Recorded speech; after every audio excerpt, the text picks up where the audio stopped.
Je n'ai pas, dans le contexte du présent colloque, à insister sur l'influence d'Érasme sur les pratiques épistolaires de la première modernité. Il est communément admis que l'Opus de Conscribendis Epistolis a été l'ouvrage le plus lu au XVIe siècle au sujet de l'art épistolaire, et que l'idéal qui présente le grand humaniste du Nord a contribué au processus de déformalisation de la lettre, un processus donnant naissance à une écriture épistolaire modelée sur la conversation. Mais quels sont les enjeux de l'idéal érasmien de Sermo lorsqu'il est réinterprété par les épistoliers spirituels du XVIIe siècle français? Telle est la question à laquelle je m'efforcerai de répondre en utilisant la correspondance entre Jeanne Guyon et François Fénelon comme étude de cas. Je soutiendrai que Guyon a su exploiter l'idéal conversationnel d'Érasme pour créer une écriture fondée sur l'intimité de l'amitié. Ma présentation consiste en 3 parties. Premièrement, je tracerai les contours de l'itinéraire spirituel de Madame Guyon tel qu'il est présenté dans son autobiographie. Je vous montrerai ici comment un idéal de la conversation y joue un rôle central. Deuxièmement, je me concentrerai sur la notion de sermo chez Érasme et j'éluciderai l'aspect théologique de cette notion, qui est évidemment au cœur de sa rhétorique épistolaire. Troisièmement, j'essaierai de montrer comment Madame Guyon s'inspire d'une conception théologique de sermo dans ses lettres à Fénelon. Donc, l'itinéraire spirituel de Madame Guyon. Née le 13 avril 1648 dans une famille noble mais peu fortunée, Jeanne-Marie Bouvier de la Motte est mariée à l'âge de 15 ans avec Jacques Guyon, un homme d'affaires qui avait alors 38 ans. Je m'excuse pour l'anglais du PowerPoint. J'ai pas eu le temps de traduire. Euh, à la mort de Jacques, en juillet 1676, Jeanne est dotée d'une pension de 70 000 livres annuels. Et d'après son autobiographie, le désir de poursuivre une vocation spirituelle avait brûlé en elle dès le début de sa vie. Avec son nouveau statut de veuve, ce rêve est devenu possible. C'est ainsi qu'en 1681, 4 ans après la mort de Jacques, Jeanne quitte Montargis et ses 2 enfants, âgés de 4 et 6 ans, pour aller vivre chez les nouvelles catholiques de Gex. Ici, elle rencontre le barnabite Pierre Lacombe, avec qui elle avait déjà échangé quelques lettres spirituelles. Et ce sera un événement décisif dans la vie de la jeune veuve. Dans le récit rétrospectif de sa vie, elle décrit l'effet de cette rencontre euh, et notons simplement comment le récit décrit une expérience de communication localisée dans l'espace intérieur de l'âme, donnant lieu à une intimité qui contourne les sentiments individuels des 2 âmes afin de les relier l'un à l'autre par un mouvement ondulant de la grâce qui les ramène à leur source créative divine. Le père Lacombe deviendra l'ami spirituel de Jeanne et au cours des années 1680, ils entreprennent ensemble une série de voyages pendant lesquels Madame Guyon écrit et publie 2 ouvrages sur la prière et un commentaire sur le Cantique des Cantiques. Ces livres gagnent en popularité auprès d'un groupe de courtisans menés par les illustres familles des ducs de Chevreuse et de Beauvilliers. Et c'est par leur intermédiaire qu'elle rencontra Fénelon en octobre 1688 pour la première fois. Dans sa vie, elle décrit comment elle avait senti que Dieu voulait l'unir à Fénelon d'une manière encore plus intime qu'avec le père Lacombe, mais que Fénelon avait des appréhensions à son égard et qu'il y avait pour cette raison une forte dissymétrie dans leur relation. En dépit de cette dissymétrie initiale, ils se sont engagés dans une intense correspondance spirituelle qui a duré jusqu'en 1694, l'année où éclate la controverse du quiétisme.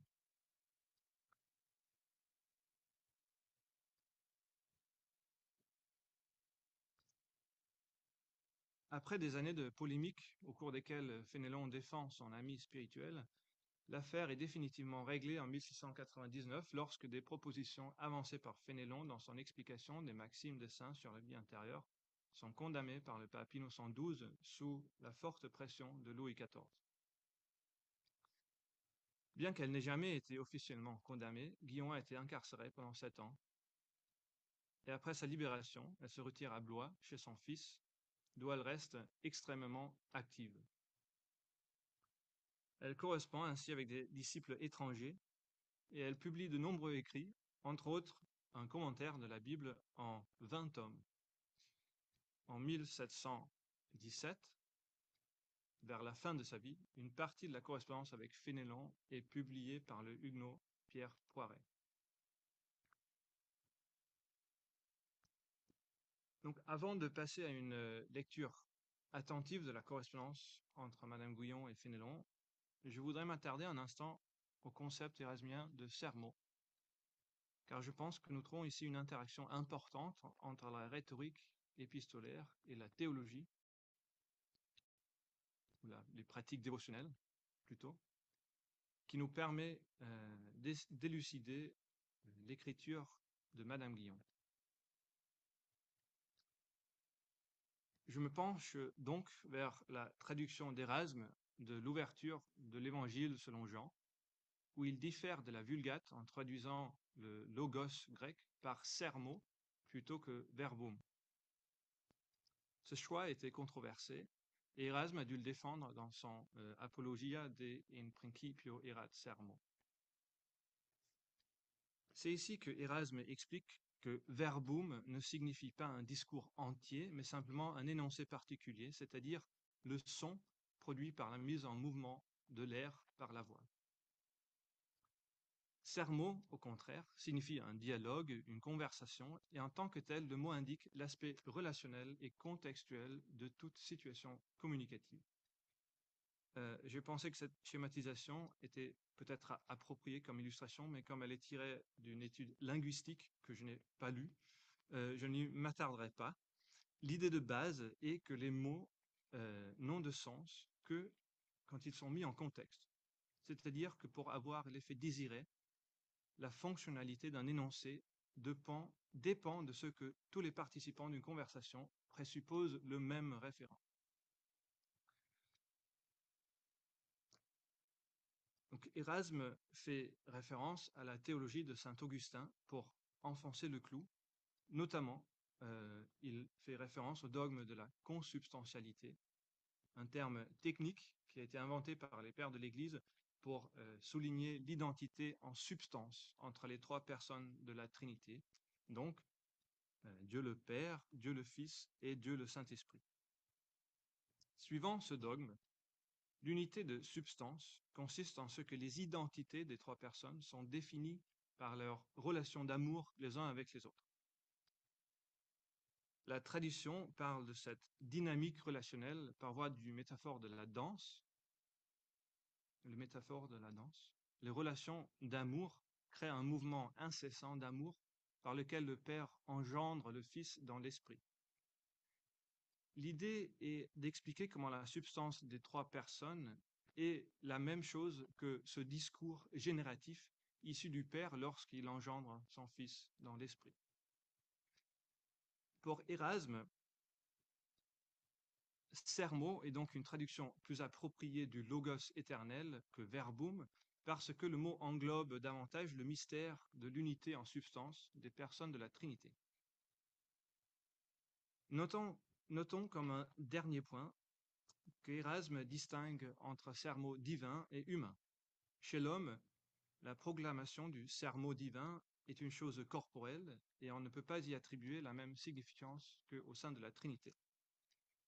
On ne dit donc pas qu'elle est, mais qu'elle existe dans autre chose.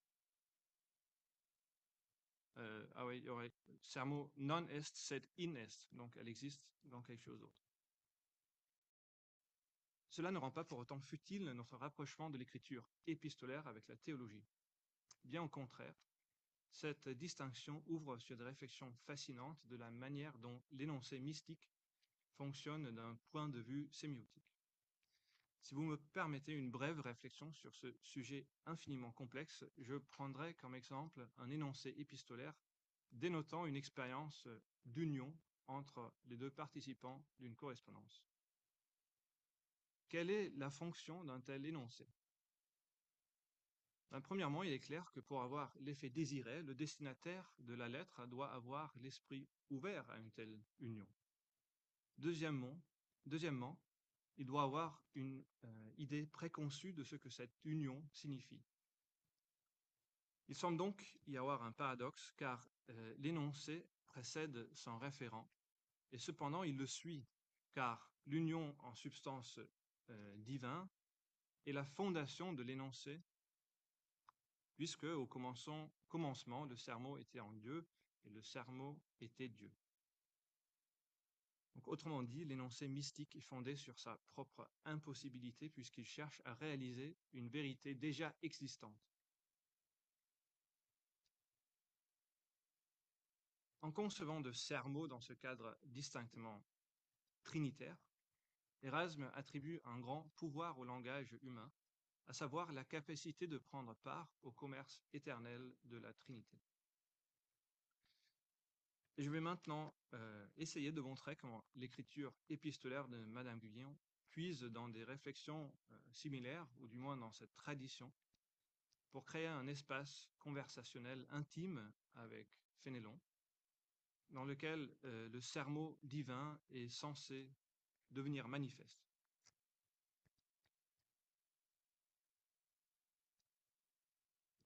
Comme je l'ai remarqué plus tôt, la première rencontre entre Madame Guyon et Fénélon a été marquée par une dissymétrie, et de grandes parties de la correspondance ont disparu, mais si les lettres restantes sont représentatives de l'ensemble, il semble que ce fut Madame Guyon qui était la plus active des deux correspondants. L'inégalité dans leur rapport est perceptible dans les premières lettres de Madame Guyon qu'elle envoie à Fénelon euh, pendant l'automne 1688, donc peu de temps après leur première rencontre. Elle prend contact avec lui pour partager l'expérience d'union qu'elle avait éprouvée lors de leur rencontre. Mais comme on le voit dans cette citation qui est tirée de ce qui est probablement la toute première lettre, elle profite de leur rencontre pour lui envoyer quelques-uns de ses écrits spirituels afin qu'il en juge avec son autorité institutionnelle. Ce faisant, elle se soumet donc à son autorité et à son jugement.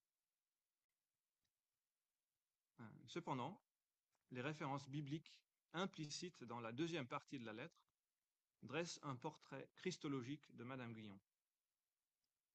Tout comme le Christ, Madame Guyon souffre pour Fénélon, qui joue ici le rôle des disciples qui ont abandonné le Christ dans le jardin de Gethsémane. Mais contrairement au Christ, Guyon ne peut pas répondre à l'appel de prière si Fénélon ne se soumet pas à son autorité spirituelle de la même manière qu'elle vient de montrer qu'elle se soumet à son autorité institutionnelle.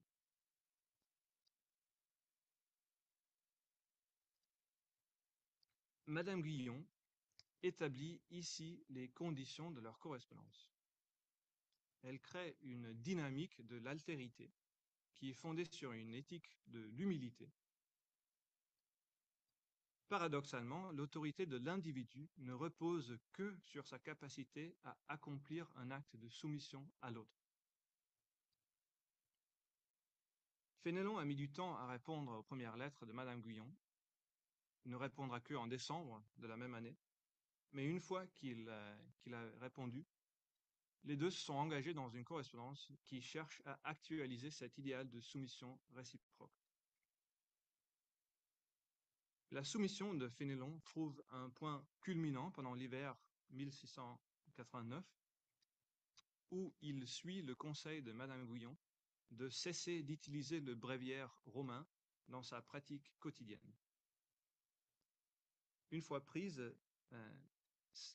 cette décision est prise, l'écriture de Madame Guyon change de ton. Elle avait déjà décrit sa propre écriture comme spontanée, libre et simple. À plusieurs reprises, elle s'était excusée pour l'illisibilité de son écriture, mais elle avait expliqué que cela était par nécessité. Elle ne pouvait pas s'empêcher d'écrire, car l'Esprit Saint euh, l'a portée à écrire. Souvent, elle ne se souvenait même pas d'avoir écrit des lettres ou des phrases spécifiques. Voilà un exemple de son écriture, juste pour vous montrer que c'est vrai que c'est pas tout à fait évident de lire. Euh,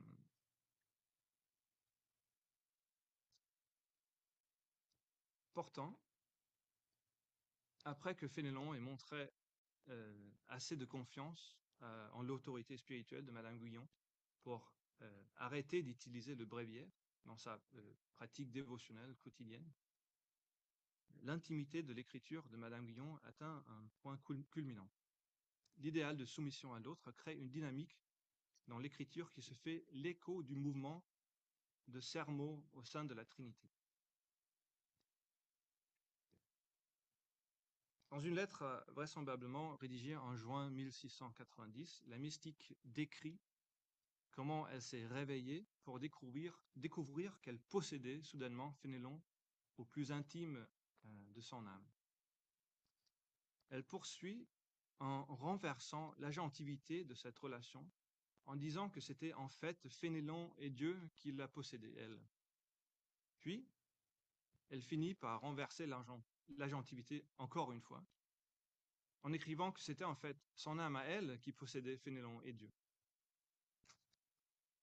D'un point de vue grammatical, le je est d'abord le sujet possédant un objet, vous. Ensuite, l'introduction du sujet Dieu modifie cette relation afin, d'une manière, donc que le je devient l'objet de possession du sujet pluriel Dieu et vous. Et de même, ce vous pluriel devient immédiatement l'objet de possession du sujet original, désormais mentionné à la troisième personne du singulier comme cette âme. Donc on passe de la première personne à la troisième personne. Cette dynamique crée comme une danse à trois temps, où le sujet possesseur et l'objet possédé deviennent interchangeables puisqu'ils se possèdent tour à tour. L'âme qui participe dans cette danse spirituelle est à la fois active en ce qu'elle se donne à l'autre, elle est passive en ce qu'elle est reçue par l'autre, et elle est passivement active en ce qu'elle reçoit l'autre qui s'offre à être reçu. La danse ne peut jamais se conclure. Une fois achevé, le mouvement rythmique doit être répété à l'infini, et à mesure qu'il est exécuté à nouveau, l'intimité de la conversation épistolaire s'approfondit. Par sa pratique d'écriture épistolaire, le jeu est mis en mouvement et se transforme. Il ne s'éprouve plus comme un jeu qui peut être uni à Dieu. Il rencontre plutôt un vous qui s'unit au jeu par la présence d'un il divin. Et chaque fois que ce mouvement s'achève, le sujet d'énonciation sort de lui-même avant de se retrouver sous la forme d'un nouveau rapport à l'autre. Comme un dernier point, je voudrais vous montrer comment la présence du divin il au sein de la conversation épistolaire laisse une trace stylistique sur l'écriture. Donc, voici un exemple dans lequel, au cours d'une page entière, le mot union est répété au début de chaque phrase, créant ainsi une anaphore. Cette figure rhétorique crée un effet rythmique qui est le reflet stylistique de l'expérience répétitive du mouvement de possession. À chaque répétition des trois temps de la danse, le sujet énonciateur est porté hors de lui-même, avant de se retrouver comme une nouvelle relation, encore plus intime à l'autre. Donc pour conclure, l'écriture épistolaire de Madame Guyon s'appuie sur une idée de la conversation intime ancrée dans la théologie trinitaire d'Érasme. Madame Guyon avait-elle lu Erasme? Cette question est sans réponse et à mon avis, elle n'est pas la plus intéressante non plus. Ma lecture des lettres de Madame Guyon à Fénelon a montré que la tradition érasmienne a influencé l'écriture épistolaire spirituelle jusqu'à la fin du XVIIe siècle et que le trait caractéristique de l'écriture épistolaire de Madame Guyon est qu'elle suppose et développe en même temps une intimité spirituelle qui prétend participer à la réalité ineffable de la Trinité.